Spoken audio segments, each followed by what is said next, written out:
Nous sommes en guerre.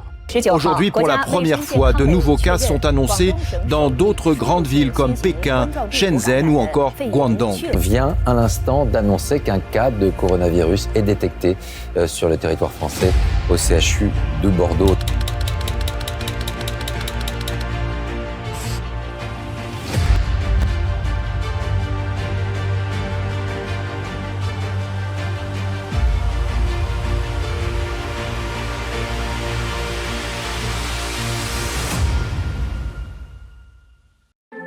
Pour faciliter le visionnage de la vidéo, elle va être découpée en plusieurs parties.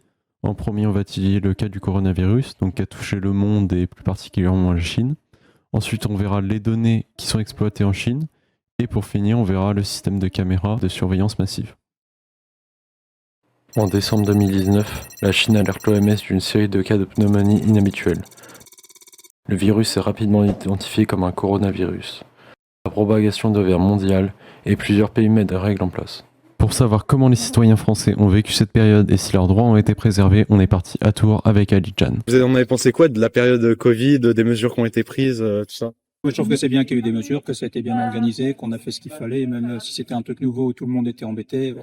Donc pour vous, ça a été plutôt bien géré, bien positif, bien géré, et ça a permis à la ville de continuer après, avec le fait que les gens restent chez eux par obligation, ça a éloigné un certain nombre de personnes des entreprises, un certain nombre de choses. Ok, bah merci beaucoup. La Chine a été beaucoup touchée par cette période. Cela leur a permis d'introduire un système de QR code et pour entrer dans certains appartements, il faut même la reconnaissance faciale. Mais est-ce que ces données de reconnaissance sont-elles vraiment sécurisées ?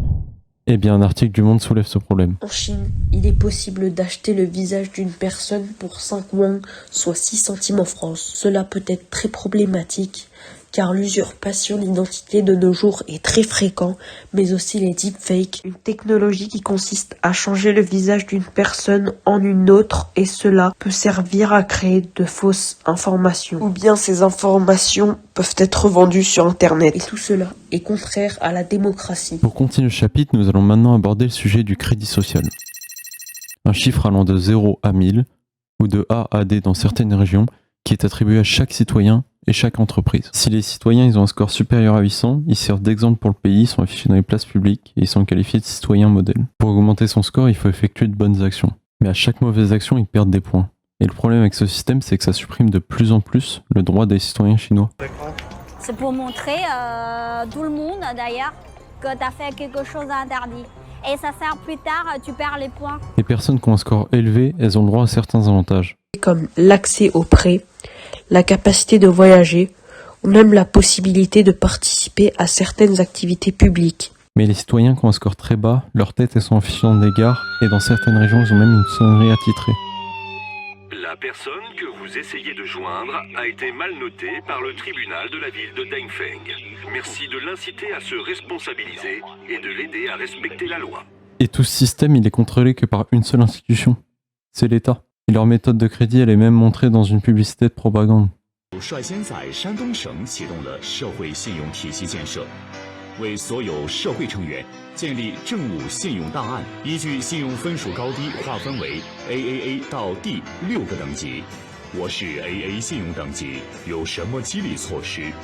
你可以参与评先进、评职称、发展党员，享受政策扶持优先，免抵押信用贷款。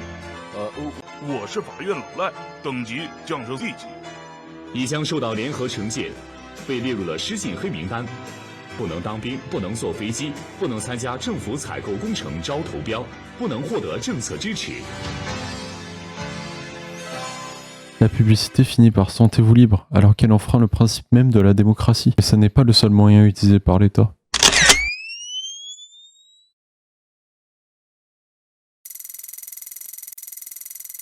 Un autre système a été mis en place pour espionner les citoyens. Ce sont les caméras de surveillance. Dotées de reconnaissance faciale et des tests sont en cours pour reconnaître les gens juste avec leur démarche. En 2013, la Chine avait 100 millions de caméras. En 2020, c'est 600 millions, soit une caméra pour 2 habitants. Les caméras sont aussi dotées de reconnaissance matérielle, comme par exemple les voitures, mais aussi les habits que les personnes portent.